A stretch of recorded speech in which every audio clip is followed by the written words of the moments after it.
سر tariff کے حوالے سے دوسرا کوشچن میرا یہ ہے کہ ابھی ٹرمپ نے ڈفرینٹ کنٹریز کے اوپر ٹیرف لگایا، لیکن جواباً جو ہے ٹیرف زیادہ جو ہے چائنا کی طرف سے دیکھا گیا. تو مجھے یہ بتائیں کہ یہ چائنا اور امریکہ کی ٹریڈ وار سب سے پہلے سٹارٹ کہاں سے ہوئی اور اس کا گلوبل اکانومی پر کیا امپیکٹ پڑا؟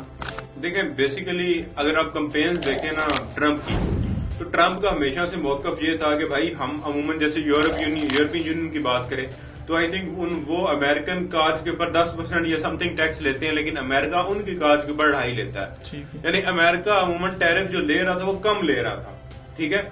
لیکن اب ٹرمپ جب آیا اس نے کہا جی میں، کیونکہ امریکہ کا یہ مسئلہ یہ ہے کہ ان کے اوپر ڈیٹ بہت زیادہ، ادھار ان کے اوپر بھی ہے بھائی، جو کہ آئی تھنک 2 یا 4 trillion dollar I think in کا جو قرضہ ہے نا وہ ان کو قرضہ لینا پڑتا ہے قرضہ دینے کے لیے. ٹھیک ہے. تو ٹرمپ کی پالیسی یہ تھی کہ میں ٹیرف لگاؤں گا اور گورنمنٹ کے اخراجات کم کروں گا، امپورٹ کم کروں گا اور اپنے جو قرضے ہیں ان کو سرپلس کریں گے.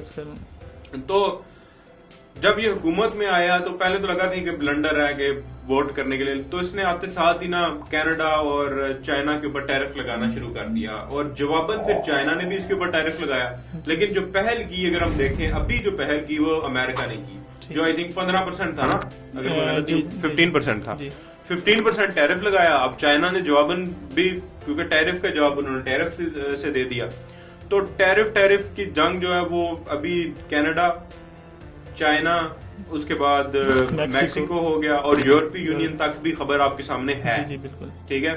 ایون کہ انڈیا کو بھی انوالو کیا بٹ انڈیا نے کچھ نہ کچھ مینج کر کے سیٹل کر لیا، یعنی انہوں نے ہتھیار ڈالے اور سیٹل ہو گیا.